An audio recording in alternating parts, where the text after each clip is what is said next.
मुल्ला की बेवकूफी ने सबको सोचने पर मजबूर कर दिया। गांव की गलियां गर्मियों की धूप से चमक रही थी और लोगों की आंखों में एक अजीब सी थकावट थी। दुकानें रोज की तरह खुली थी, बच्चे पेटियों में छुपकर खेल रहे थे और चौपाल पर वही पुरानी बातें दोहराई जा रही थी। उस गांव का नाम था सत्तूपुरा। नाम बड़ा पर गांव छोटे से था, जहां हर आदमी एक दूसरे को जानता था और हर बात कुछ ही गली चौक में पहुंच जाती थी। इस गांव में मुल्ला नसीरुद्दीन को सब मजाकिया समझते थे। मुल्ला के पास बुद्धि कम, चतुराई ज्यादा और बोलने का तरीका ऐसा था कि कभी कभी लोग हंसते हंसते ठहरे रह जाते। पर उसी मुल्ला की एक एक हरकत ने एक दिन गांव के लोगों को इतना हिला दिया कि वे सोचने पर मजबूर हो गए। और यही कहानी की शुरुआत है। मुल्ला की तरह यहां के कई लोग अपनी अपनी जिंदगियां बड़ी सरलता से जीते थे। सरपंच का नाम था अकदीर, जो दिखने में बड़ा सख्त पर असल में नरम दिल था। उसके पास थोड़ा बहुत जमींदारी और दफ्तर के पुराने रिश्ते थे। गांव में एक स्कूल था जिसे मास्टर साहब संभालते थे और गांव की हस्ती कुछ पुराने रीति रिवाजों पर टिकी थी। पर समय के साथ धीरे धीरे गांव में बदलाव आ रहे थे। शहर से एक नई सड़क आई थी, कुछ बाहर वालों ने जमीन खरीदी थी और गांव वालों के दिमाग में नए नए लालच के दाने पनपने लगे थे।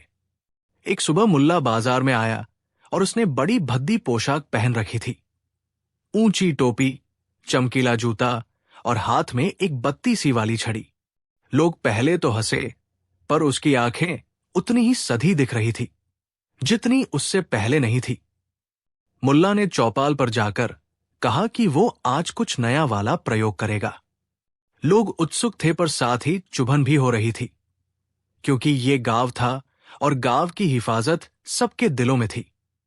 मुल्ला ने कहा, आज मैं खुद को बेवकूफ बनाकर देखूंगा और तुम लोग देखो कि तुम्हारी असलियत क्या है। प्रारंभ में लोगों ने सोचा कि ये बस शरारत है, पर मुल्ला ने गंभीरता से परिकल्पना की। उसने कहा कि वो पूरे सप्ताह किसी भी बहस में वैचारिक नहीं होगा। वो हर काम उल्टा सीधा करेगा और जो भी निर्णय करेगा वो बेवकूफी पर ही करेगा।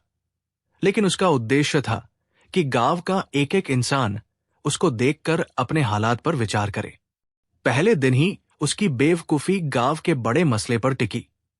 गांव के कुएं के पानी के अधिकार पर विवाद चल रहा था। कुछ जमींदार कह रहे थे कि वे कुएं से ज्यादा पानी लेते हैं क्योंकि उनका भूक्षेत्र बड़ा है। वहीं छोटे किसान कह रहे थे कि उनका अधिकार कम है।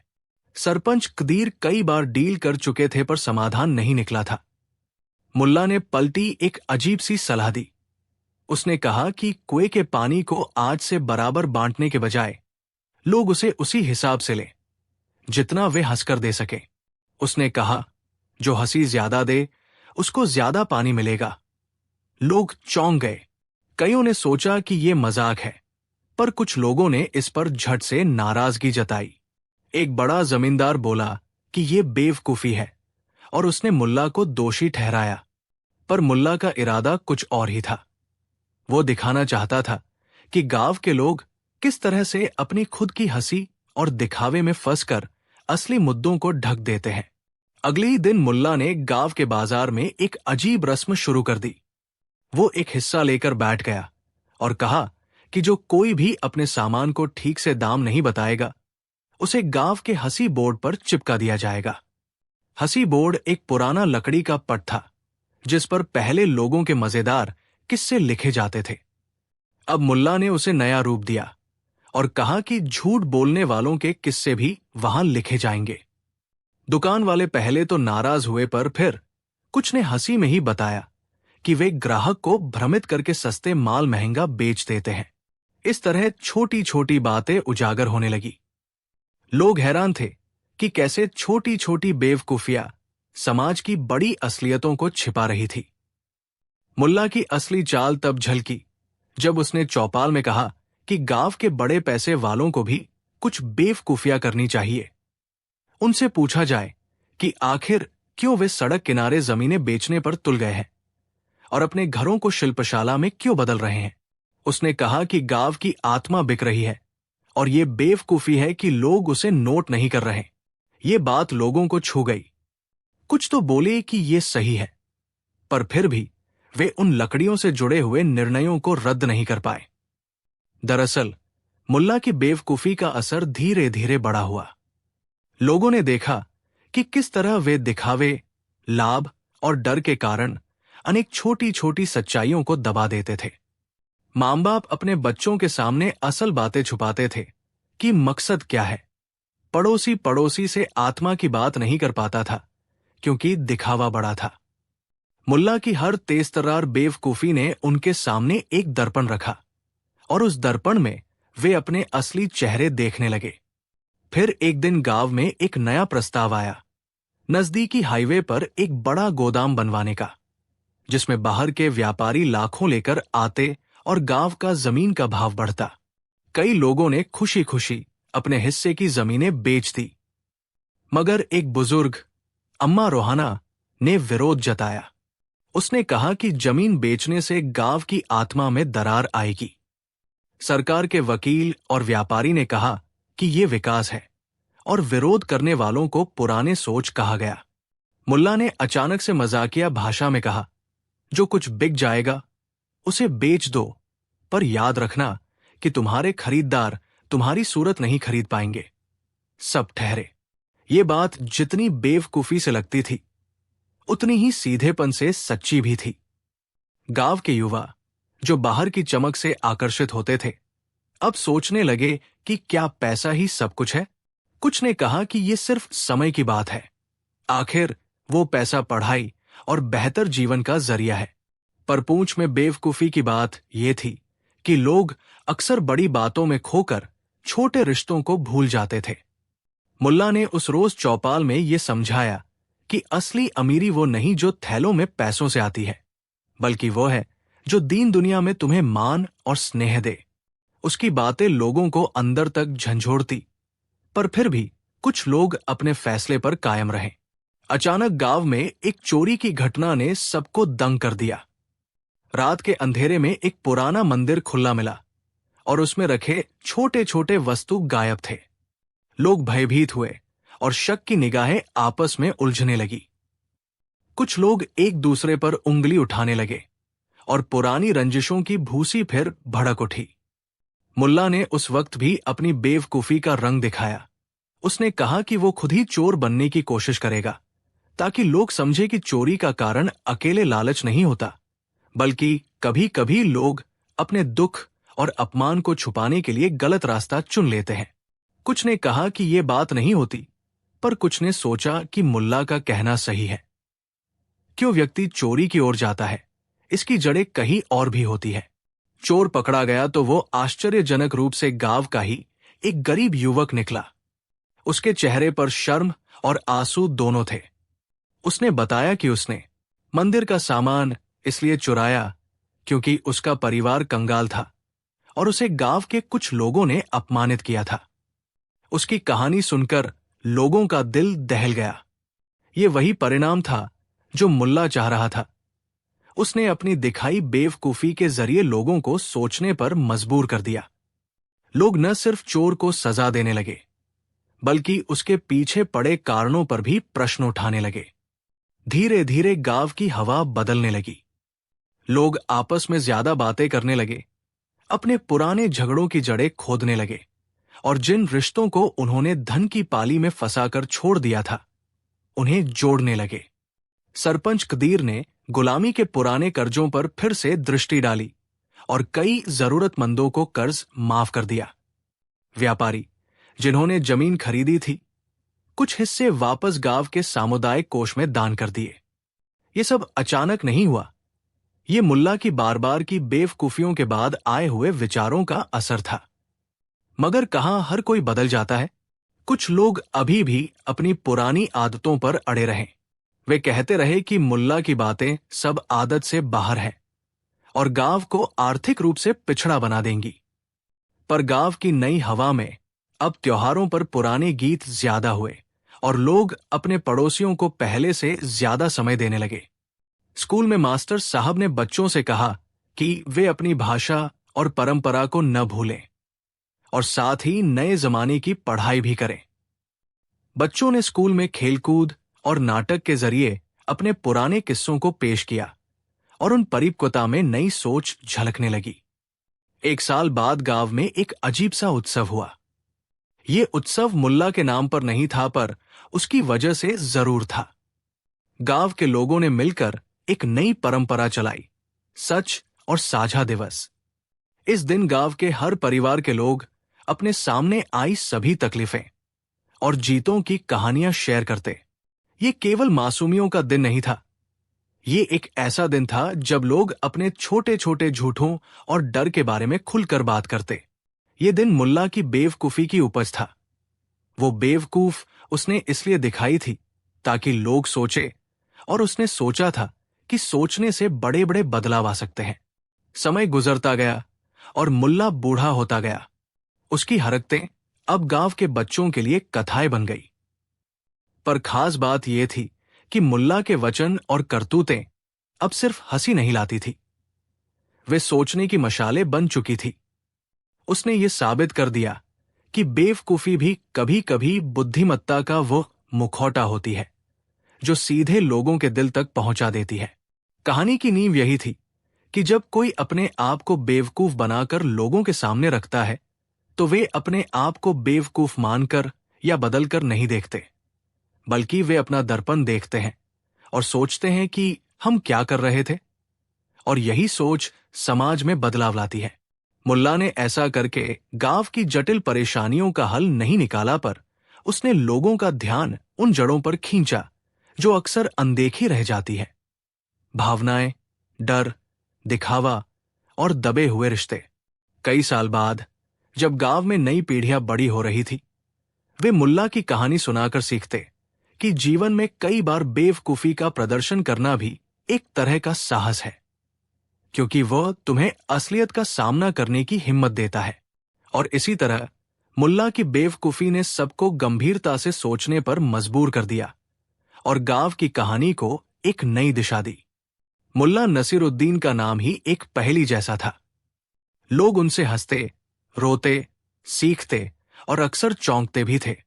लेकिन मुल्ला की सबसे बड़ी परीक्षा तब आई जब वे अभी जवान थे और उनका गांव, एक छोटा सा किला और चारों ओर हल्की सी आबादी, अचानक एक भयंकर समस्या से घिर गया। वो समस्या किसी एक आदमी की नहीं, पूरे गांव की थी। पानी का संकट। मगर ये सिर्फ पानी नहीं था, पानी के साथ न्याय, भरोसा और शासन की कमजोरी भी जुड़ी हुई थी। और यही वो सबसे पहली बड़ी समस्या थी जिसे मुल्ला ने अपनी बुद्धि, धैर्य और कभी कभी अजीब लेकिन असरदार तरीके से सुलझाया। गांव का एक ही स्रोत, बड़ा कुआं जो सदियों से उनसे जुड़ा था, वर्षों में सूखने लगा। लोगों ने कहा कि इस बार मौसम ने धोखा दिया है। गेहूं आधी हुई, बकरी गाय झुलसने लगी, पत्ते झड़ गए। पर असल दर्द तब आया जब राजा के करदारों ने गांव से जल कराधान और शुल्क लेना शुरू कर दिया। पुल और नहरें शहर की ओर जाती थी और एक नया मंत्री, जो कि बहुत तेज और चालाक था, शहर में पानी बेचने का धंधा चला रहा था। उस मंत्री ने शहर के लिए बड़े बड़े बांध बनवाए और गांव के हिस्से का पानी धीरे धीरे रोक लिया। गांव के लोग टूट गए। वे मंत्री से शिकायत करने गए तो उसे रसूखदारों के साथ देखकर और भी छोटा सा महसूस करने लगे। राजा, जो दूर महल में बैठा था, कोई असर नहीं दिखा रहा था, क्योंकि मंत्री ने दरबार में अपने कामों की बड़ी बड़ी तारीफें कर रखी थी। ऐसे में गांव के लोगों की आखिरी उम्मीदें मुल्ला की तरफ टिक गई। मुल्ला, जिसको लोग मजाकिया मानते थे, पर अंदर से उसकी समझ गहरी थी। मुल्ला ने सबसे पहले गांव के लोगों की बातें सुनी। किसी ने कहा कि मंत्री ने पानी के बालू भरे बैग शहर भेजे हैं। किसी ने कहा कि शहर में नए बाग लगाए गए हैं जो पानी खा रहे हैं। मुल्ला ने चुपचाप हर चीज नोट की और एक एक कर सबकी बातों से खुद निष्कर्ष बनाते गए। मुल्ला ने देखा कि समस्या सिर्फ पानी की कमी नहीं है, समस्या इस बात की है कि पानी के मालिक कौन है और किसके पास उससे जुड़ा अधिकार है। मंत्री के पास कानून का पर्दा था और गांव के पास केवल परंपरा और यादें। मुल्ला ने सोचा, परंपरा और कहानी भी बहुत शक्तिशाली चीजें होती हैं, अगर उन्हें सही ढंग से इस्तेमाल किया जाए। मुल्ला ने सबसे पहले एक योजना नहीं बनाई, बल्कि लोगों का विश्वास जोड़ा। उन्होंने गांव के जमींदारों, नन्हे बच्चों, बूढ़ों और किनारे बैठी महिलाओं से एक एक कहानी सुनी। हर किसी के पास कुएं की कोई याद थी।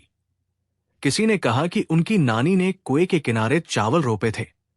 किसी ने कहा कि विवाह के बाद जो गीत गाए जाते हैं वे कुएं के लिए होते हैं। इन सब यादों को सुनकर मुल्ला ने गांव वालों को समझाया कि पानी सिर्फ किसी का निजी माल नहीं, बल्कि उनकी साझा विरासत है। ये बात सुनकर गांव में छोटा सा उत्थान हुआ। लोग अधिक संगठित हो गए, पर असली लड़ाई तो अभी शहर और मंत्री के खिलाफ थी। मुल्ला जानते थे कि सीधे मंत्री के पास जाकर शिकायत कर देने से कुछ नहीं होगा। मंत्री के पास दरबार में प्रभाव और पैसे दोनों थे। इसलिए मुल्ला ने एक चाल चली। उन्होंने राजा की खामोशी को चुनौती देने की बजाय मंत्री की दिखावटी महानता पर हमला करने का निर्णय किया। पहला कदम था मंत्री की नकल से मंत्री की कमजोरियों को उजागर करना। मुल्ला ने गांव में नए कपड़े सिलवाए, कुछ नकली दस्तावेज बनवाए और खुद को एक बड़े से बड़ा वारिस का रूप दे दिया जो शहर के बागों में निवेश करना चाहता है। वे मंत्री के व्यापारिक दफ्तर तक पहुंचे और बड़े बड़े वादे कर उन्हें तब कर दिया कि मंत्री उनसे खुश हो गया और एक बड़ी मीटिंग बुला ली गई। मीटिंग में मंत्री ने शहर में अपने नए नए मूर्तिमानों और जल बांटने की योजनाओं का बड़ा बड़ा बखान किया। मुल्ला ने बड़ी शालीनता से सुना और फिर मंत्री से कहा कि अगर शहर में इतने एहतियात से बांध बन रहे हैं तो गांव के लोग क्यों परेशान हैं? मंत्री ने हंसते हुए कहा, किसी भी व्यवस्था में कुछ गलत फहमियां हो जाती है, लेकिन हमारी व्यवस्था देश और राजा के लिए सर्वोपरि है। इसी बीच मुल्ला ने कुछ दस्तावेजों की ओर इशारा किया और कहा कि वे गांव की पुरानी जमीनों पर भी निवेश करना चाहेंगे। मंत्री, जो चमकदार फैसलों का आदी था, ने सोचा कि बड़ा सौदा निकल आया है और उसे गांव के पहलू से कोई फर्क नहीं पड़ेगा। मुल्ला की अगली चाल थी उस मंत्री की लालच और अहंकार का इस्तेमाल करना। उन्होंने मंत्री को प्रभावित करने के लिए एक नकली परमिट की मांग की जो दरअसल ऐसे दस्तावेजों से संबंधित था जो जल अधिकारों को दिखाते थे। मंत्री ने अपनी शक्ति पर भरोसा करके दस्तावेजों की नकल करवा दी और उन पर अपने मोहरे लगा दी। ये गलती की हद थी। मुल्ला ने गांव के बुजुर्गों के साथ मिलकर उन दस्तावेजों के पुराने रिकॉर्ड खोजे और दिखाया कि कितने सालों से कुएं और नहरें समुदाय की साझा संपत्ति रही है और किसी भी एक आदमी या मंत्री का निजी अधिकार नहीं बन सकता। जब मुल्ला ने मंत्री के उन दस्तावेजों की नकलें पूरे गांव में पढ़वा दी तो लोगों में एक प्रकार की आग जगी। लोगों ने गांव की परंपराओं और अपनी ऐतिहासिक रिकॉर्ड्स को सार्वजनिक रूप से बुलंद आवाज से बताया। पर मंत्री के पास तो अब भी दरबार और ताजा कानून था। लड़ाई केवल रिकॉर्ड्स वाली नहीं थी, ये लड़ाई भरोसे की थी। मुल्ला ने पाया कि सबसे प्रभावी हथियार हंसी और सरलता हो सकती है। उन्होंने एक उत्सव का आयोजन किया जो अचानक ही बड़ा प्रदर्शन बन गया। उस उत्सव में उन्होंने एक नाटक रचा जिसमें नगर के लोग और मंत्री का वेशभूषा था। नाटक कुछ ऐसा था कि मंत्री का चरित्र अति प्रभुत्व दिखाने का बनावटी ताना बाना दिखाता और गांव वालों का चरित्र सहज और साझा परंपरा का प्रतिनिधित्व करता। नाटक में मुल्ला ने इस बात को उजागर किया कि कैसे एक व्यक्ति के लालच ने पूरे समाज को प्रभावित किया। हालांकि ये नाटक दिखने में मजेदार था, पर संदेश कड़वा और सच्चा था। जनता ने हंसते हंसते सच्चाई को स्वीकार किया और मंत्री की असलियत लोगों के सामने उजागर हो गई।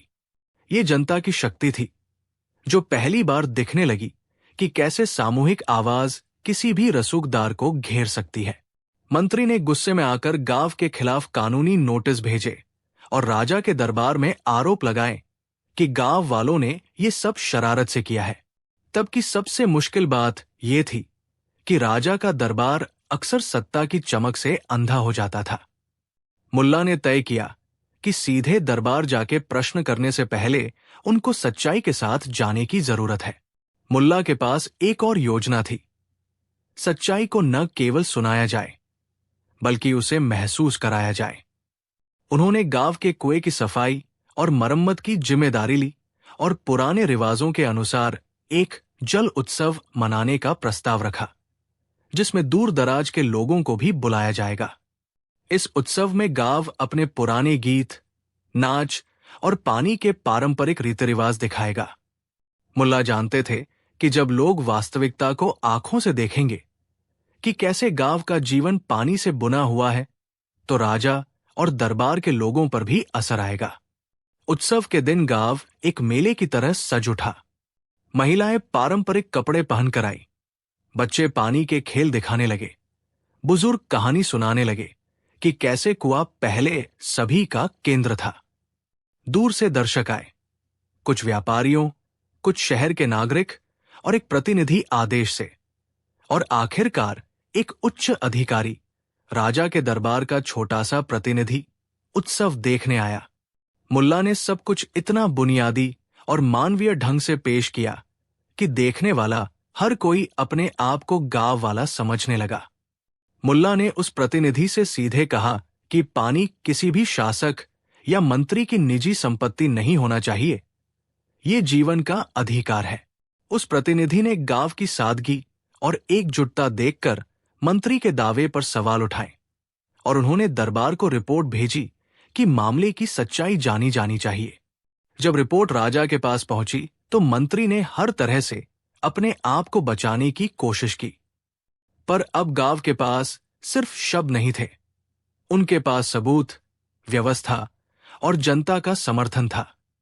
मुल्ला ने बड़ी सूझबूझ से राजा के समक्ष एक प्रस्ताव रखा, एक सार्वजनिक सुनवाई जिसमें गांव के बुजुर्ग, मंत्री और अन्य प्रभावित पक्ष भाग लेंगे और पानी के अधिकार की विरासत की तह तक जाकर बहस होगी। राजा, जिसे दरबार में कुछ शोर सुनने की आदत थी, इस बार जनता की राय से प्रभावित हुआ और सुनवाई करने का आदेश दिया। यह सुनवाई गांव के लिए निर्णायक मोड़ थी। सुनवाई में मंत्री ने अपने तर्क रखे। उसने कहा कि शहर की प्रगति के लिए योजना आवश्यक है और वे नियमों का पालन कर रहे हैं। गांव वालों ने कहा कि उनकी परंपरा और जीविका छीनने पर वे बचे नहीं रहेंगे। मुल्ला ने अपने सधे हुए अंदाज में सवाल उठाए जो सीधे मंत्री की कमजोरियों पर वार करते थे। उन्होंने दस्तावेजों की तुलना कराई, पुराने लोगों की गवाही सुनवाई और नाटक के दृश्य को भी कोर्ट में पेश किया। मुल्ला ने दरबार को यह दिखाया कि न केवल कानून की किताबें मायने रखती हैं, बल्कि समाज की ऐतिहासिक समझ और मानवीय जरूरतें भी उतनी ही महत्वपूर्ण हैं। मुल्ला का तर्क धर्म और कानून से ऊपर उठकर इंसानियत पर आधारित था। पानी का अधिकार एक मानव अधिकार है, न कि सिर्फ कर और कराधान का विषय। दरबार ने जब सारे पहलुओं को तौल लिया तो राजा ने साधारण पर निर्णय लिया। पानी के बांटने की नई व्यवस्था बनाई जाए, जिसमें गांवों के प्रतिनिधि हों और शहर के प्रतिनिधि भी। मंत्री को निर्देश दिया गया कि वह अपने बांधों में ऐसी व्यवस्था करे कि आसपास के गांवों का हिस्सा सुरक्षित रहे। मंत्री, जो अपनी स्थिति बचाना चाहता था, सार्वजनिक दबाव और राजा की मंशा के आगे झुक गया।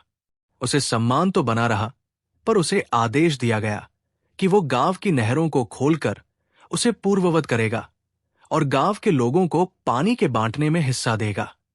इसके साथ ही राजा ने एक छोटी सी समिति बनाई जिसमें मुल्ला भी शामिल थे, ताकि भविष्य में इस तरह के विवादों को जल्दी से सुलझाया जा सके।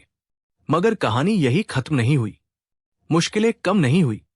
नए नियम बन गए, पर उन्हें लागू कराना ही असली लड़ाई थी। मंत्री के नौकरों ने कई बार पुरानी आदतें दिखाई, बांधों की मरम्मत में ढिलाई हुई और शहर के कुछ लोगों ने गांव में फिर से पानी के खरीदार भेजे। मुल्ला और गांव वालों ने हार नहीं मानी। उन्होंने मिलकर नहरों की मरम्मत की, कुएं की गहराई बढ़ाने में हाथ बटाया और किसानी के ऐसे तरीके अपनाए जो कम पानी मांगते थे।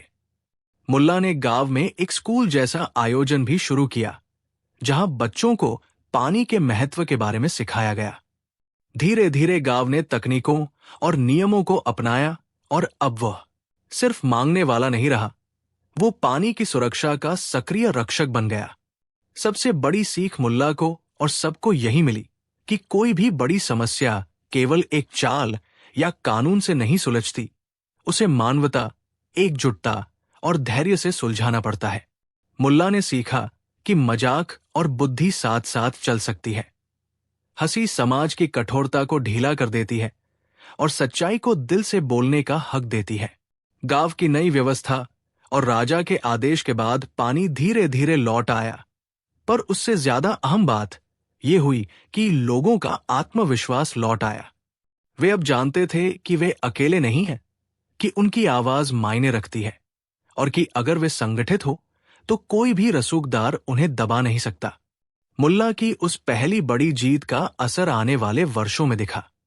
जब भी किसी गांव में कोई अन्याय होता, लोग मुल्ला की उस बुद्धिमत्ता और धैर्य वाली कहानी सुनाते और प्रेरित होते। मुल्ला ने भी बहुत कुछ सीखा।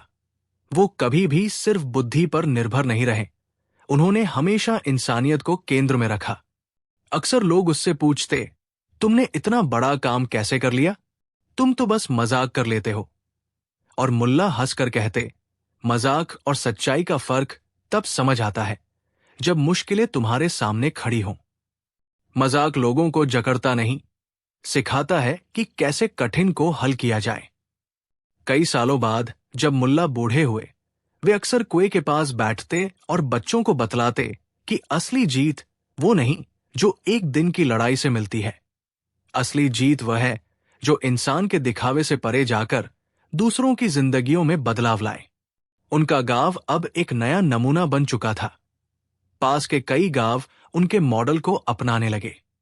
मंत्री को भी प्रतिष्ठा में कटौती हुई, पर उसके पास अभी भी सत्ता थी। पर लोगों के मन में अब भय कम और जागरूकता ज्यादा थी। मुल्ला का नाम केवल हंसी का नहीं रहा, वो न्याय और धैर्य का प्रतीक बन गया। समाप्त में ये कहना सही होगा कि मुल्ला नसीरुद्दीन ने अपनी जिंदगी की पहली और सबसे बड़ी समस्या न केवल अपने चतुर व्यंग्य और मजेदार चालों से सुलझाई, बल्कि मानवता, सुनने की शक्ति और एकता की ताकत से उसे हल किया। उन्होंने दिखाया कि कानून और बल के साथ जब लोगों का विश्वास और पारंपरिक समझ जुड़ जाए, तो वे सबसे कठिन से कठिन समस्या को भी हल कर सकते हैं। ये कहानी सिर्फ पानी की नहीं थी, ये भी सिखाती है कि अगर समाज मिलकर खड़ा हो जाए, तो कोई भी मंत्री, कोई भी दरबार, कोई भी तंत्र उसे हमेशा दबा नहीं सकता। और मुल्ला, जिसे लोग हंसी से देखते थे, वो असल में उस समाज का वह दिया बन गया जिसने अंधेरे में रास्ता दिखाया। मुल्ला नसरुद्दीन ने ऐसी बात कह दी कि सब चौंक गए। गांव वाले उस दिन किसी त्योहार जैसा सजीव महसूस कर रहे थे। हाट बाजार की रौनक, बच्चों की चिल्लाहट और मस्जिद की मिसबाही से उठती सांसें, सब कुछ सामान्य से ज्यादा हलचल भरा था। लेकिन असल हलचल तो उस चौपाल में थी जहां मुल्ला नसरुद्दीन देर शाम को बोलने के लिए आए थे। चौपाल पर बूढ़े, जवान, महिलाएं, तन्हा व्यापारी, खेतीहर सब इकट्ठा थे। किसी ने सोचा था कि मुल्ला फिर कोई चुटकी लेकर आएंगे, कोई मजाकिया किस्सा सुनाएंगे और लोग हंसी में खो जाएंगे। किसी ने सोचा था कि वह किसी छोटे मोटे झगड़े को कुरेदकर हल्का सा हंसी मजाक कर देंगे और मामला शांत हो जाएगा। पर उस शाम मुल्ला ने ऐसी बात कह दी कि सबके होंठ फ्रीज हो गए और हवा में एक अजीब सी ठंडी खामोशी रहने लगी। मुल्ला वहां आए तो किसी तरह के औपचारिक स्वागत का अभाव था। शायद गांव वालों को नहीं पता था कि क्या सुनने आए। उन्होंने अपनी पुरानी टोपी सीधी की, कपड़े के किनारे पोंछे और बोले, आओ बेटा लोग, आज मैं कुछ ऐसा बताऊंगा जो तुम लोगों को चौंका देगा। आवाज में वही सादगी और वही हंसी का टोन था, पर आंखों में कुछ अलग चमक थी। सब लोग झुक कर सुनने लगे, क्योंकि मुल्ला के शब्दों में हंसी के साथ कोई गहरी बात भी छिपी रहती थी। और लोग जानते थे कि वो अक्सर अनकही सच्चाइयां बड़ी सादगी से बता देते हैं। कहानी की शुरुआत किसी गर्मियों के महीने से थी, जब गांव को अचानक एक नई सड़क मिली। सड़क आई तो शहर से टिकाऊ चीजें, दुकानदार और कुछ अजनबी भी साथ आए। शुरुआत में ये सब शुभ प्रतीत हुआ। सड़क से गांव में चीजों की भरमार आई, बच्चों की किताबें, नए कपड़े और संभ्रांत लोग। मगर जैसे जैसे समय बीता, गांव बदलने लगा। पुराने पेड़ कटे, छोटे छोटे ठेले शहरियों के हाथ लग गए और गांव की परंपराएं किसी किचन के कोने में दबी सी रहने लगी। कुछ लोग खुश थे, उनके घरों पर आधुनिक लोहे की खिड़कियां आ गई, फलों के बगीचे खुले और कुछ ने अचल संपत्ति के सौदे करके धन कमा लिया। पर कई ऐसे भी थे जिनके लिए सड़क आई और उनके रोजमर्रा के चलने फिरने के रास्ते बंद हो गए, जिनको अपनी जमीन बेचना पड़ी और जिनके बच्चे शहर की पढ़ाई के फेर में अपने गांव की मिट्टी भूलने लगे। मुल्ला ने ये सब देखा और सोचा कि गांव की आत्मा कहीं खो रही है। पर वो चुप नहीं रहे। उन्होंने एक दिन चौपाल में खड़े होकर कहा, सड़क बड़ी चीज है, लेकिन रास्ता और मंजिल अलग चीजें हैं। लोग हंसे। कुछ ने कहा, क्या नया दर्शन दे रहे हो मुल्ला? और कुछ ने कहा, सड़क तो काम की है, क्या गलत है इसमें? मुल्ला ने मुस्कुराकर आंखें घुमाई और बोले, गलत तो तब होगा जब तुम अपनी पहचान सड़क पर छोड़ दोगे। किसी ने कहा, पहचान क्या होती है? तब मुल्ला ने धीरे धीरे बात बढ़ाई, पर घर घर में पहले से चल रही नाराजगी थी। गांव के कुछ लोग एक दूसरे पर ईर्ष्या करने लगे थे। किसने किसे कितनी जमीन बेची, किसने किसको शहर में नौकरी दिलवाई, किसके बेटे का रिश्ता कहाँ तय हुआ। ये सब बातें छोटे छोटे कलेश बनकर हर घर में फैलने लगी। किसी को यकीन नहीं था कि किसका भला किसने किया है और रिश्तों में शक उतरने लगा था। मुल्ला ने यह सब देखते हुए कहा कि किसी भी समाज का फर्ज है कि वो अपने बीच की बातें साफ रखे। पर अफसोस, साफ सुथरी बातों की जगह अब अक्सर झूठ और दिखावा ले लिया था। लोग बोले, तुम क्या जानो मुल्ला, तुम तो बस हंसी के लिए कुछ कहते हो। और मुल्ला ने उत्तर दिया, हंसी वही ठीक है जो दांतों के बीच गढ़ी नहीं हो, बल्कि दिल से निकले। तभी गांव के सरपंच ने इकट्ठा होकर कहा कि गांव में एक बड़े महफिल का आयोजन किया जाए और शहर के कुछ प्रतिष्ठित लोग भी बुलाए जाएं, ताकि दिखावे में गांव का मान बढ़े। कुछ लोगों ने कहा कि यह अच्छा विचार है, नया मेला, नए ग्राहक और अपने उत्पादन बेचने का मौका। पर मुल्ला को यह सब दिखावटी लगा। उन्होंने कहा, अगर तुम अपनी आत्मा बेचकर मेले में चढ़ाओगे तो लोग तुम्हें पैसों के लिए खरीदा हुआ समझेंगे। ये सुनकर कुछ लोग चिढ़ गए, कुछ मुस्कुराए और कुछ ने अनसुनी कर दी। पर मुल्ला की आंखों में अब एक योजना पनप रही थी। उसी शाम चौपाल का माहौल दूसरी तरह से बदल गया। मुल्ला ने कहा कि अगले दिन वो एक सवाल पूछेंगे और जो भी गांव में झूठ बोलेगा या दिखावटी ढोंग करेगा, उसका पता चल जाएगा। लोग हंसे। किस तरह पता चलेगा? मुल्ला ने कहा कि वो एक साधारण प्रयोग करेंगे और सभी को उसे मानना होगा। अगले दिन सुबह से ही गांव में हलचल तेज हो गई।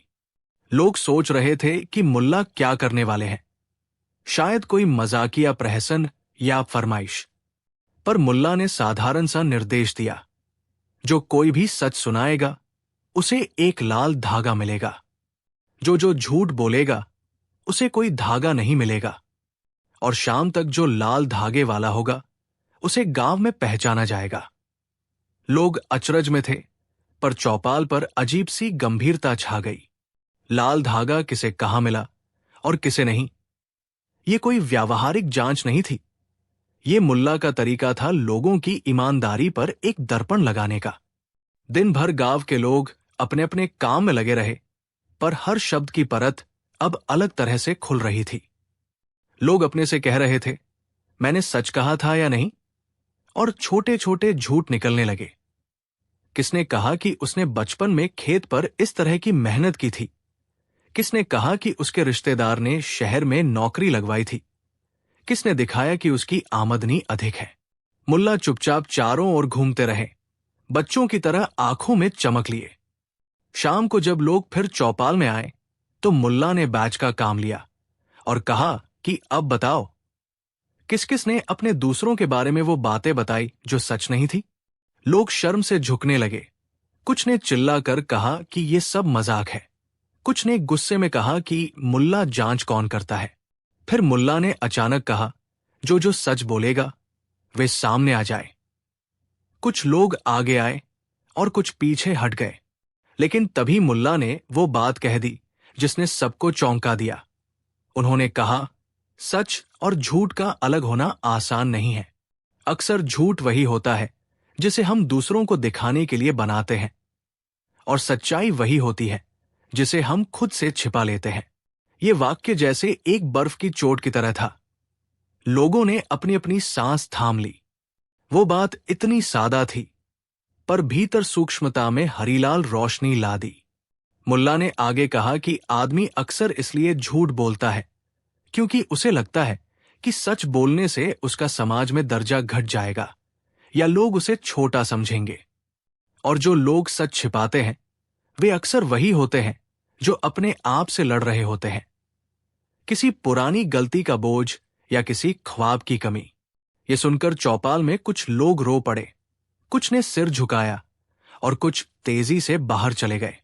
मुल्ला सिर्फ बात करते रहे। उनकी आवाज में कोई मजाक नहीं थी, अब केवल सच्चाई की ठंडक थी। अगले कई दिन गांव में कुछ बदल गया। लोग अपने अपने घरों में अलग तरीके से बातें करने लगे। कुछ जो लोग दिखावे के लिए बड़े बड़े दावे करते थे, वे अब मुमकिन बहसों में कम बोलने लगे। पर साथ ही उनमें भी एक बेचैनी थी, क्योंकि मुल्ला की बात ने उनकी आत्मा की परतें खोल दी थी। मुल्ला ने यह नहीं कहा कि सबने गलत किया है। उन्होंने कहा कि इंसान बना बनाया दिखता है और ये बनावट अक्सर उसे औरों से दूर कर देती है। लोगों में ये भय था कि अगर उन्होंने अपनी असलियत व्यक्त कर दी तो क्या उनके रिश्ते टूट जाएंगे। लेकिन धीरे धीरे चीजें ऐसे बदली कि कोई बड़ा झगड़ा नहीं हुआ, बल्कि छोटे छोटे सच्चे मोलभाव शुरू हुए। किसी ने कहा कि उसने असल में कभी खेत में इतना काम नहीं किया जितना वो कहता था। किसी ने कबूल किया कि उसने गांव की जमीन बेचकर शहर में जो मकान बनाया वो घर नहीं, उसका अकेलापन भरने के लिए था। और किसी ने बताया कि उसने अपने बेटे की पढ़ाई के लिए झूठ बोला था कि घर में पैसों की कमी नहीं है। ये खुलासे जैसे किसी हल्के से बारिश की बूंदों की तरह थे। थोड़े थके हुए थे मगर जमीन को ताजा कर रहे थे। पर ठीक उसी समय एक नई समस्या आई। एक व्यापारी आया जिसने गांव की जमीनों को खरीदकर बड़ा सा गोदाम बनाने की योजना बनाई। उसने कहा कि सड़क से जुड़ने वाली जमीनें उसकी कमाई का जरिया बनेंगी, और वो गांव वालों को बड़ी रकम दे रहा था। कई लोगों ने सोचा कि अब पैसे हैं, समस्या खत्म। पर कुछ ने चिंता जताई कि जमीन बेचने से उनका घर केवल दफ्तरों के बीच समेट जाएगा और गांव का पुराना रंग फीका पड़ जाएगा। बहस बढ़ने लगी। यहां पर मुल्ला ने झट से वही बात दोहराई, अगर तुम अपनी जड़ें बेच दोगे तो तुम हवा में किसी ऐसे पेड़ की तरह हो जाओगे जिसकी लकड़ी सुंदर है पर जड़ नहीं। लोगों को यह बात कड़वी लगी, लेकिन सच भी थी। व्यापारी ने बड़े से सबूत और नकद दिखाया और लोगों को लुभाया। उन दिनों व्यवसायिक लालच और व्यक्तिगत जरूरतें टकरा रही थी, और गांव में दो हिस्से बनते दिखे, एक जो पैसे चाहता था और दूसरा जो पहचान चाहते थे। मुल्ला ने सोचा कि यह लड़ाई केवल जमीन की नहीं है, ये पहचान और जरूरत का संघर्ष है। उन्होंने फिर से चौपाल बुलाया और कहा कि वे एक तरह का अनुबंध करवाएंगे, लेकिन ये अनुबंध कागजों का नहीं होगा। उन्होंने कहा कि जो लोग अपनी जमीन बेचना चाहते हैं वे एक सप्ताह के लिए गांव के बुजुर्गों के साथ बैठेंगे और उनसे गांव की पुरानी कहानियां सुनेंगे, क्योंकि जो अपनी जड़ों से परिचित होगा वो उन्हें आसानी से नहीं काटेगा। ये विचार कुछ के लिए अजीब था, पर कई पर इसका असर हुआ।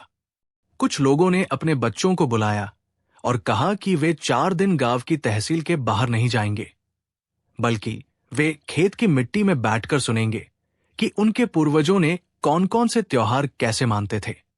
बच्चों ने पहले इसे बोरिंग समझा, पर फिर दादी नानी की बातें सुनकर वे भी भावुक हो उठे।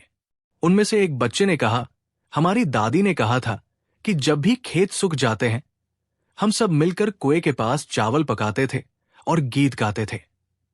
ये सुनकर कई युवा झिंझोड़ गए। आखिर उनकी जिंदगी में पहले कितनी हरियाली और मेलजोल था, जिसे अब शहर की चमक ने छीन लिया था। समय के साथ छोटे छोटे फैसले हुए। किसने किसने कितनी जमीन बेचनी है, किसने कितने पेड़ कटवाने हैं। कुछ ने धन लिया और गांव से चले गए, कुछ ने थोड़ी सी जमीन बचाकर रखा और कुछ ने अपने खेतों को सामूहिक रूप से संभालने का निर्णय लिया। पर असली बदलाव उस दिन हुआ जब गांव के सबसे मजबूत और सबसे धनी व्यक्ति ने, जिसका नाम हाफिज था, वो अपनी सारी संपत्ति के एक हिस्से को गांव के सामूहिक बाग में लगने वाले सब्जियों के लिए दे दिया। लोग हैरान थे, क्यों वो ऐसा कर रहा है? हाफिज ने बताया कि उसकी एक अजीब सी रात थी जब उसे लगा कि सब कुछ खरीदने के बाद भी भीतर एक सफेद खालीपन है। उसने मुल्ला की बातों से सीखा था कि दिखावा करने से संतोष नहीं मिलता। उसने कहा, मैंने सोचा कि पैसे से सब कुछ मिलता है, पर मुल्ला ने कहा था कि असली चीजें पैसों से नहीं मिलती। ये सुनकर गांव में जैसे हलचल फैल गई। बहुत लोग सोचने लगे कि क्या सचमुच असली सुख पैसों में नहीं है? पर किस्से में मोड़ तब आया जब वही व्यापारी, जिसने जमीन खरीदी थी, अचानक गांव के सार्वजनिक कुएं के पास एक बड़ा सा बोर्ड लगाकर कहने लगा कि वो नई औद्योगिक इकाई का निर्माण करेगा और इसके लिए वहां के कुछ पेड़ों को हटाना आवश्यक है। ये सुनते ही गांव में बहस छिड़ गई। व्यापारी ने कहा कि वो रोजगार देगा और हाफिज ने भी कहा कि विकास चाहिए। मगर बाबा अमीन, जो गांव के सबसे पुराने और सम्मानित व्यक्ति थे, ने शांत स्वर में कहा कि किसी भी विकास का अर्थ ये नहीं कि हमारी सांस छीन ली जाए। ये सुनकर व्यापारियों और विकास प्रेमियों में क्रोध आया। वे बोले कि पुरानी बातों से कोई पेट नहीं भरता, लोगों को रोजगार चाहिए। भीड़ गर्म हो गई, उंगलियां उठीं और गालियों के साथ शब्द निकलने लगे। ये वो क्षण था जब मुल्ला ने फिर से शांत होकर सबको देखा और एक ऐसी बात कह दी कि सबका मुंह बंद हो गया। उन्होंने कहा, अगर रोजगार का मतलब है कि तुम अपनी आत्मा बेच दोगे, तो वो रोजगार नहीं, उस आत्मा का आखिरी मध्याह्न है। लोगों ने उसकी बात को पहले मजाक समझा, पर फिर धीरे धीरे उस कथन की गंभीरता ने उन सबको घेर लिया। मुल्ला ने आगे कहा कि असल इंसान वही है जो अपनेपन और जोखिम के बीच संतुलन रखता है। उन्होंने बताया कि किस तरह अतीत की कहानियां, परंपराएं और जड़ें एक समुदाय को ठहरने का एहसास देती है। यदि वे बिन मांगे धीरे धीरे मिट जाए, तो आने वाले पीढ़ियां सिर्फ एक नकली चमक को ही अपने काम समझेंगी। ये सुनकर कुछ लोगों की आंखें नम हो गई। कुछ ने प्यार से गांव की मिट्टी को छुआ और कुछ ने सिर खिजाकर कहा कि यही वो समय है जब गांव को किसी बुद्धिमान की जरूरत थी। अंत में मुल्ला ने एक प्रस्ताव रखा जो किसी कागज पर नहीं लिखा गया था, पर सब ने उसे स्वीकार किया कि गांव खुद ही एक साझा कोष बनाएगा, कुछ जमीनों को संरक्षण में रखेगा और जो जमीनें बिकनी है वे केवल उन्हीं के बीच में बिक्री के लिए होंगी, जिससे बाहर का व्यापारी जब भी आएगा तो उसे कुछ शर्तें माननी होंगी, पेड़ों की रक्षा, रोजगार का स्थानीयकरण और गांव के सांस्कृतिक कार्यक्रमों की रक्षा। यह प्रस्ताव किसी प्रशासनिक आदेश से कम नहीं था, पर गांव वालों ने इसे अपनाया क्योंकि वे समझ गए थे कि मुल्ला की बातों के पीछे एक गहन समझ और जीवंतीय तत्व था। समाप्ति के दिनों में गांव में फिर से हल्की सी खुशियां लौट आई। मेले, गीत और पुरानी कहानियों के सम्मेलनों ने लोगों को जोड़ना शुरू किया। सड़क ने गांव को नई चीजें दी, पर गांव ने भी सीख लिया कि किस तरह उन चीजों को अपने त्याग के बिना अपनाना है। मुल्ला हर रोज चौपाल पर आते और अगली पीढ़ी को बताते कि असली बात बोलो, पर उस सच्चाई के साथ कि सुने जाने की जरूरत भी समझो। एक दिन किसी ने उनसे कहा, मुल्ला, तुमने हमें चौंका दिया। तुम्हारी बातें अक्सर हल्की सी हंसी में आती थी, पर इस बार तुमने ऐसा क्या कह दिया जो सब चौंक गए? मुल्ला ने हंसते हुए कहा, मैंने कुछ नहीं कहा, बस वो कहा जो तुम खुद जानते थे पर स्वीकारने से डरते थे। सच्चाई चौंका देती है क्योंकि वो अक्सर तुम्हारी राहतदायक झूठों को तोड़कर रख देती है। कहानी यही खत्म नहीं होती। वर्षों बाद भी जब गांव के बच्चे बड़े हुए और शहरों में गए, वे अपने अंदर की वो सादगी और जड़ों का एहसास लेकर गए। वे जानते थे कि चमक दमक के बीच जीत उन्हीं की है जो अपने अतीत को सम्मान दे। मुल्ला की वो एक पंक्ति, सच्चाई और झूठ का फर्क अक्सर वही है जिसे हम दूसरों को बताने की हिम्मत नहीं रखते, गांव के लोगों के दिलों में गूंजती रही। और जब भी किसी नई मुसीबत आई, वे पहले अपने बीच की बातें खोलते और फिर बहस करते, क्योंकि उन्होंने सीखा था कि किसी भी फैसले का पहला आधार सच्चाई होनी चाहिए, न कि दिखावा। इस तरह मुल्ला ने केवल एक बात नहीं कही थी, उन्होंने गांव को एक नया दर्पण दिखाया जिसमें लोग अपनी असलियत देख सके। और यही असली कारण था कि जब वो एक साधारण वक्तव्य बोले तो सब चौंक गए, क्योंकि सच्चाई की आवाज अक्सर सबसे सामान्य आवाजों में छिपी रहती है, और जब वो निकले तो उसके प्रभाव से कोई भी अछूता नहीं रह पाता। जब गधा बन गया मुल्ला का गुरु, गांव वाले अक्सर कहते थे कि मुल्ला नसरुद्दीन को किस्मत ने हंसाने के लिए बनाया था। वो हंसी में बड़े गंभीर और गंभीरता में बड़े चपल थे। पर जिस दिन गांव में एक गधे का प्रवेश हुआ, उसी दिन से मुल्ला की जिंदगी का नक्शा कुछ अजीब तरह से बदल गया। और ये बदलाव इतना गहरा था कि कुछ लोग आज भी उस घटना को चर्चा करते हैं, हंसी के साथ और आश्चर्य के साथ। उस दिन मुल्ला ने सीखा कि गुरु बनना किसी पद का नाम नहीं, व्यवहार का नतीजा है, और गुरु का रूप किसी भी छवि में हो सकता है, यहां तक कि एक गधे में भी। कहानी की शुरुआत उस समर के साथ होती है जब गांव में फसलें धीमी होकर सूखने लगी थी। बारिश कम आई थी, कुएं सूखने लगे थे और रास्तों पर धूल की मोटी परत जम गई थी। लोग चिंता में थे, कुछ घरों में तकरारें बढ़ गई थी। गांव का माहौल पहले की तरह हंसमुख नहीं रहा और सामुदायिक चौपाल भी ज्यादातर चुप्पी में ढक जाने लगी थी। उस समय मुल्ला भी कुछ भारी मन लेकर घूमते थे। वे आना जाना करते, लोगों को परिहास से खुश करने की कोशिश करते, पर उनके चेहरे पर वो पुरानी चमक नहीं थी। वो भी इस संकट से परेशान थे, क्योंकि वो गांव की साझी तकदीर को महसूस करते थे। इसी बीच गांव में एक अनचाहा मेहमान आया, एक बदन सीपसा, भूखा और थका हुआ गधा, जिसके कान टिके हुए थे और आंखों में एक अजीब सी शांति थी। उसे गांव के एक बूढ़े चरवाहे ने खेत से आते हुए देखा और सोचा कि ये गधा किसी शहर के रास्ते भटक कर आ गया होगा। चरवाहे ने गधा को गांव के किनारे छोड़ दिया। गधा चुपचाप वहां खड़ा हो गया, कोई शोर नहीं मचाया। गांव वालों ने उसे हंसी में देखा। कुछ लोग बोले कि उसे लेकर जाएं और बेच दें। कुछ ने कहा कि गधे की देखभाल महंगी पड़ेगी, और कुछ ने इसे गांव की नई मुसीबत समझा। पर मुल्ला ने उसकी आंखों में कुछ देखा, शायद एक तरह की धैर्ययुक्त उदासी, और उनके दिल में उस गधे के प्रति एक अजीब सहानुभूति जागी। उन्होंने कहा, आओ, उसे थोड़ी रोटी पानी दे दे। वैसे भी आदमी अपने आप को घोड़ा समझकर खुश रहता है, पर यहां एक सच्चा साथी मिल गया है। उनकी ये बात कुछ लोगों को हंसी लगी और कुछ को अच्छा लगा, पर गधा गांव में रुक गया। गांव में गधे की एक खासियत ये निकली कि वह किसी को जल्दी परेशान नहीं करता। वो चला, खड़ा हुआ और बस सब कुछ आंखों से देखता रहा। मुल्ला अक्सर उसे साथ लेकर चौपाल में जाने लगे। लोग कहते थे कि मुल्ला अब और मजाक करने लगे हैं कि गधा उनका नया मित्र बन गया।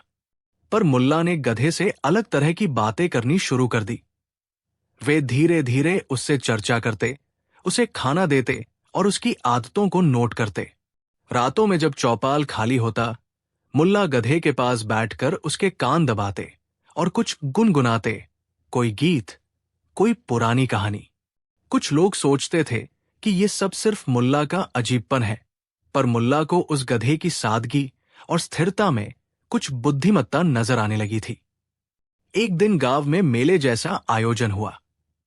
शहर से व्यापारी आए, मेलों में जो आमतौर पर दिखावा और चमक लाते थे। मुल्ला ने भी मेले का चक्कर लगाया और देखा कि लोग कितने दिखावटी कपड़े पहनकर आए हैं और कैसे हर कोई अपनी स्थिति बताने की कोशिश कर रहा है। गधे को भी मुल्ला साथ लेकर गए। वहां एक तरह की प्रतियोगिता हुई।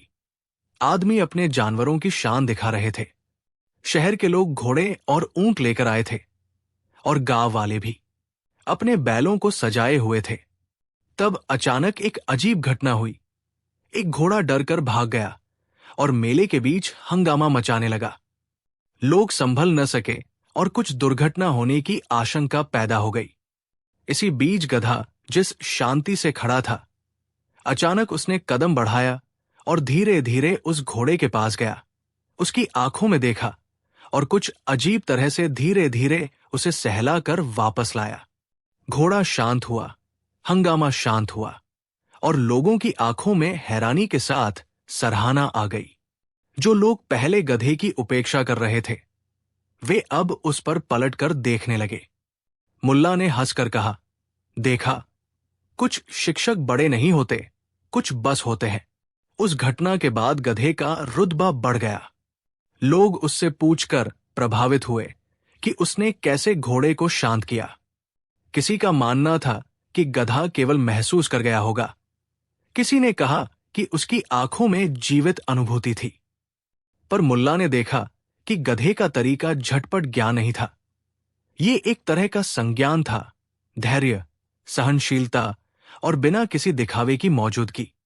तभी मुल्ला के मन में एक विचार आया, क्या सिखाने का काम केवल किताबों और शास्त्रों से होता है? क्या व्यवहार से भी कोई बड़ा पाठ मिलता है? उन्होंने महसूस किया कि गधे के पास ऐसी कुछ बातें हैं जो शब्दों में नहीं बल्कि व्यवहार में समझ आती है। मुल्ला ने धीरे धीरे लोगों को गधे का महत्व बताना शुरू कर दिया। पर लोग मुस्कुराकर कह देते कि मुल्ला अब बुद्धि पा गए हैं और गधे को गुरु बना लिया है। एक शाम गांव में बड़ा विवाद हुआ। गांव के दो व्यापारियों के बीच पैसों को लेकर झगड़ा गहरा गया। उन्होंने एक दूसरे पर ठगी और धोखे के आरोप लगाए, और मामला इतना बढ़ गया कि मारपीट का खतरा दिखने लगा। तहखाने की भारी चमचे और गाली गलौज तक पहुंच गई। उस समय मुल्ला भी वहां पहुंचे। वे जान गए कि केवल उपदेश और तर्कों से मामला शांत नहीं होगा। लोग गुस्से में कानाफूसी कर रहे थे और दोनों पक्षों की बातों में आग भड़क रही थी। तब मुल्ला ने गधे को बीच में खड़ा कर दिया। लोगों ने अचरज से पूछा, गधे से क्या होगा? मुल्ला केवल कह गए, उसे देखो। अगर वो दोनों को अपने पास बुलाकर सुलझा दे तो समझो कि सही राह मिल गई। लोग हंसे, पर दोनों व्यापारी गधे को देखने उसके पास आए। गधा बिना किसी आक्रोश के उनके बीच बैठ गया और अपनी सूखी जीभ से जमीन पर कुछ रेत फैला दी। उसके शांत होने का तरीका देखकर व्यापारियों की आत्तिकता कुछ कम हुई। फिर मुल्ला बोले, जब हमने अपना गुस्सा सामने रखा है तो हमें शांत होकर उससे बात करनी चाहिए, जैसे ये गधा कर रहा है, सीधे, बिना दिखावे के। बात ने तरतरा नहीं की, पर गधे की मौनता और मुल्ला की सरल हिदायत ने दोनों के दिलों में ठहराव लाने का काम किया। खींचतान धीरे धीरे कम हुई और अंततः दोनों व्यापारियों ने एक समझौते पर आकर मामला शांत कर लिया। उस दिन से लोगों ने महसूस किया कि गधा केवल एक जानवर नहीं, वो एक जीवन का शिक्षक बन गया था, जो बिना शब्द बोले पर व्यवहार से बताता था कि शांति कैसे लौटाई जाती है। मुल्ला के मन में गधे की ये भूमिका घनी हो गई। वे अक्सर कहते कि गुरु वही है जो तुम्हें खुद से मिलवाता है। गधे ने मुल्ला को वो मिला दिया। मुल्ला, जो पहले बुद्धिमत्ता को तर्क और चतुराई से जोड़ते थे, अब अनुभव कर रहे थे कि शांत रहना, समय का इंतजार करना और बिना किसी दिखावे के काम करना भी ज्ञान है। इन दिनों मुल्ला ने एक नई आदत डाली। वे सुबह जल्दी उठते और गधे के साथ गांव के किनारे जाया करते। वहां वे बैठकर आसपास के पेड़ों और पगडंडियों को देखते और गधे की सहजता से प्रेरित होकर अपने भीतर के हलचल को शांत करते। उसने मुल्ला को सिखाया कि जीवन के कई प्रश्नों का उत्तर हड़बड़ी में नहीं, बल्कि सूक्ष्म दृष्टि में छिपा होता है। समय के साथ मुल्ला ने गधे की कुछ आदतों को अपनी जिंदगी में उतार लिया। गधा बहुत धीमा चलता था, पर कभी भी रास्ता नहीं छोड़ता था। वो हमेशा रास्ते पर एक निश्चित गति से आगे बढ़ता, ठोकरों के बावजूद कदम नहीं रुकता। मुल्ला ने उस गुण को अपनाया और कामों में अब जल्दबाजी नहीं दिखाते। गांव में लोग ये देखकर हैरान थे कि कैसे मुल्ला का व्यवहार बदल गया। उनकी बातें अब पहले जैसी तेज चुटकी नहीं थी, पर उनकी हंसी में एक नई गहराई थी। मुल्ला को अब ज्यादा सुनने का गुण आ गया था। उन्होंने देखा कि 4-5 सवालों के बीच झगड़ा अक्सर असल कारणों से उभरता है। भय, अकेलापन, सम्मान की चाह और शर्म। गधे की मौनता ने उन्हें यह समझने में मदद की कि हर व्यक्ति के भीतर कुछ टूटे हुए हिस्से होते हैं, जिन्हें पूरा करने के लिए शब्दों से पहले संवेदना चाहिए। फिर एक दिन गांव पर एक बड़ी आफत आई। नजदीकी नदी का पानी अचानक बढ़ गया और गांव का निचला हिस्सा पानी में डूबने लगा। घरों में पानी घुस गया और लोग भयभीत हो उठे।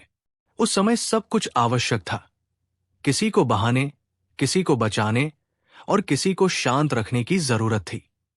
गांव वालों के हाथ पांव फड़कने लगे और कुछ लोग घबराहट में गलत फैसले लेने लगे। मुल्ला ने देखा कि लोग अफरातफरी में हैं और समझाना कठिन है। तब उन्होंने गधे को बुलाया और उसकी सादगी से प्रेरित होकर एक योजना बनाई। गधा, जो हालांकि काम करने वाला जानवर था, उसने बिना हिचक के गांव के केंद्र में जाकर ढेर सारे लोगों को आसरा दिया। उसने परेशान लोगों के बीच बैठना शुरू किया और अपनी स्थिरता से एक प्रकार की चुप्पी और धैर्य फैला दी। मुल्ला ने ताल ठोक कर कहा कि जो लोग शांत होकर काम करेंगे वे सबसे पहले निकले। गधे की उपस्थिति ने ऐसा असर किया कि लोग उसका अनुसरण करने लगे। सभी ने मिलकर काफी सामान और जानवरों को सुरक्षित स्थानों पर पहुंचाया। गधा भी लोगों के साथ धीरे धीरे काम करता रहा। वो भारी बोझ उठाता और कभी किसी के साथ झूठी आवाज नहीं उठाता, बस चलता और काम करता। बाढ़ के बाद गांव का पुनर्निर्माण कठिन था। लोग थके हुए थे और सोच रहे थे कि अब क्या होगा। फिर वही गधा, जो पहले खेल खेल में गांव के बीच की चिश्ती बना चुका था, वहां भी बनकर सामने आया। उसने मुल्ला के साथ मिलकर गांव में छोटी छोटी मदद के काम किए। जो लोग अपने घरों में खोए हुए थे, उन्हें वो गधे तक ले आता और मुल्ला उन लोगों से धीरे धीरे बातें करते। मुल्ला ने देखा कि गधा लोगों का भरोसा जीत रहा था। वो उनकी दृष्टि में एक पुल बन गया, एक पुल जो बहस और मुसीबत के उस पार ले जाता था। और ये सब देखकर मुल्ला को एहसास हुआ कि गुरु होना दिखावे का नाम नहीं, वो जीवन की सूनी सी जगहों में स्थिरता भर देने का काम है। गधा ने ये काम बखूबी किया। एक बार मुल्ला को गांव के कुछ बुजुर्गों ने बुलाया। वे सोच रहे थे कि गधे की स्थिति अब गांव में कैसी है और क्या इसे किसी सम्मान की जरूरत है। कई लोगों ने कहा कि गधे को एक सम्मान समारोह करवाया जाए। मुल्ला ने पहले हंसकर कहा कि गधे को पद और सम्मान की जरूरत नहीं, पर जब उन्होंने गहरे से सोचा तो महसूस हुआ कि समाज को भी कुछ सीखनी चाहिए, कि सम्मान का मतलब केवल धन और पद नहीं, बल्कि कृतज्ञता और कृतज्ञता भी है। इसलिए उन्होंने गांव की अनुमति से कुछ दिनों के लिए एक साधारण सा समारोह रखा। इसमें गधे के नाम पर एक छोटी सी टोकरी रखी गई और गांव के बच्चों ने मिलकर उसकी सफाई की, उसे नए चारे और रोटियां दी और बुजुर्गों ने उसे आशीर्वाद दिया। पूरा गांव उस दिन कुछ नया महसूस कर रहा था। लोगों ने देखा कि सम्मान देना भी एक तरह का सबक है। अगर तुम दूसरों की छोटी छोटी मद्दों को नोट कर सको तो समाज में टकराव कम होता है। गधा धीरे धीरे मुल्ला के सबसे करीबी साथी बन गया।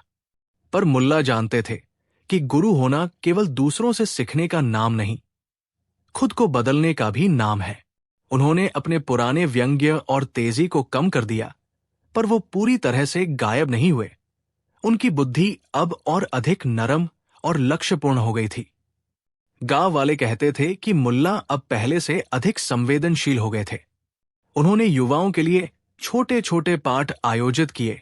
ये पाठ शब्दों का नहीं होते, वे बस बच्चों को गधे के साथ खेत पर ले जाते और वहां वे सिखाते कि कैसे समय के साथ काम करने से काम बनते हैं, कैसे धैर्य रखने से रिश्ते सुधरते हैं और कैसे मौन भी एक भाषा है।